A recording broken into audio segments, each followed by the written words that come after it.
funny, this time of year I always get a little reflective, so you'll forgive me a minute on this one, but I do want you to think about what I'm going to say here today, and that is why. And I mean, why are you here? Why did you click through to watch this video? Maybe you're subscribed to my channel. Why did you do that? Why are you trying to learn development or freelancing or whatever the reason that you're here is? Why? And I think ultimately what you'll come to is we're all pushing towards something greater. For me, it's retiring at 40 and it's spending as much time with my kids before they leave the house as I can, teaching them everything I know and trying to give them the childhood that I didn't have. That's sort of my primary motivation in life. And what I want you to think about is what is yours? And I want you to really stop and think about it for a second.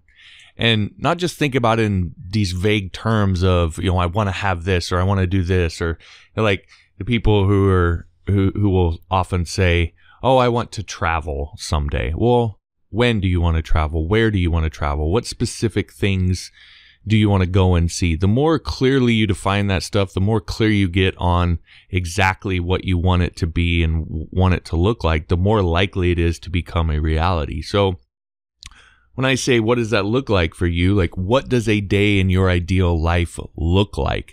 And what time do you wake up? What do you do when you first wake up? What's after that? And next and next and so on. Actually take a second and think about that. And if you have to pause this to do that, go ahead. But then as you imagine it, the point I want to sort of get to is it sounds great, right? But there's a reality to it. And that reality is that no matter how close you get to actually living that life, there are always going to be annoying things that you don't want to do that you have to do.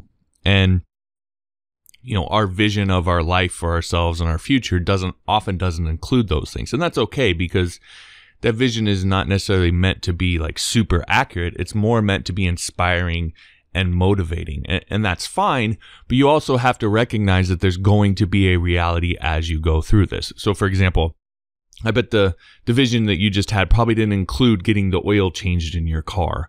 One of those annoying little things, or driving down the highway and a rock hitting your windshield. And now you got to go get the crack in your windshield fixed, or getting up and going groceries, or scraping ice off the sidewalk in the middle of winter. There's any number of things that you would find annoying that you don't want to do, but still have to be done.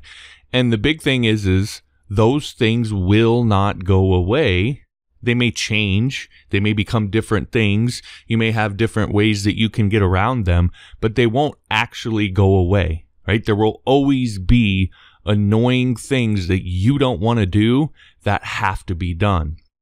And the reason I bring those up is because I think that's where most people get tripped up. They have this idea in their head that it's sort of well, if you love what you do, you'll never work a day in your life. And the reality is you can love what you do as much as is humanly possible, and there will still be things about it that you hate, that you don't like, that you don't want to do, no matter what you do.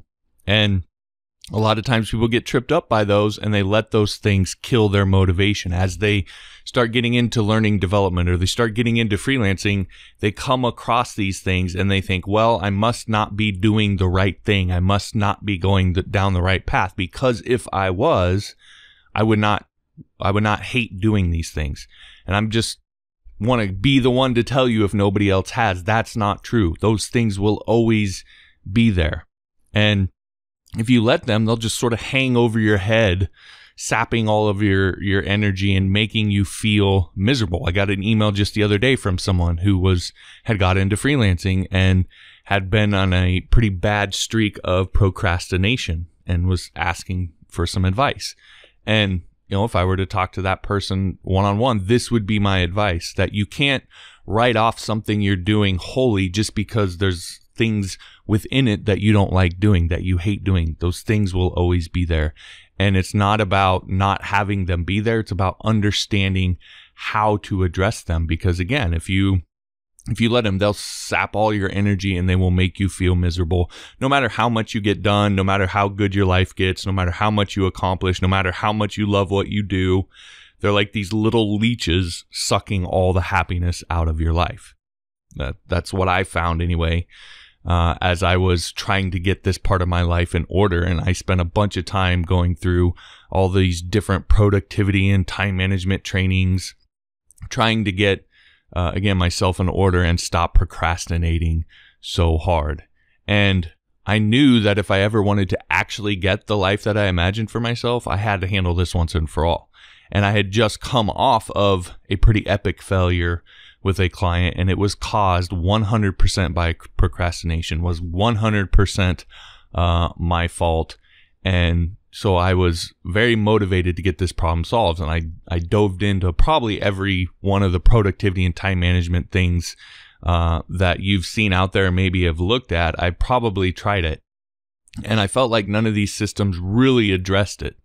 And as I did them, I just always felt like I had this cloud hanging over my head of all these leeches or these vultures of these things that had to be done, but I didn't want to do. You know, increasing my stress, making me anxious, killing my motivation. No matter how many boxes I checked off on my to-do list, they were still there. Anyway, that's one of the things about the No BS system that I did finally discover, is that you actually tackle these little leeches head on. There's no tap dancing around them. And in fact, they become an essential part of the system. They're what make it work and actually help increase your motivation when you do it right. And building my house the last 6 months while running my business and homeschooling my kids, I cannot tell you how many times I've used this quote unquote hack. That's not really a hack at all, but really more just common sense. I mean, it's proven its effectiveness to me 100 times over. My house would not be anywhere close to where it's at right now if it weren't for my ability to do this and get myself to get up there and actually put in the work to get the thing built. If I procrastinated at all on this thing, we'd be almost nowhere because it's been a real bear. But in any case, I don't know if any of this stuff will work for you. You know, I'm not some rocket surgeon who dissected the brain and figured out which pound of flesh to press on. But I do know this. If you're actually going to get the life that you imagined earlier, when I asked you to stop and think about it, being productive, staying motivated consistently, not one day here and one day there, or 1 week here or 1 week there, but day in and day out, week after week, month after month, year after year, because some of these goals are going to take that kind of commitment, that kind of effort.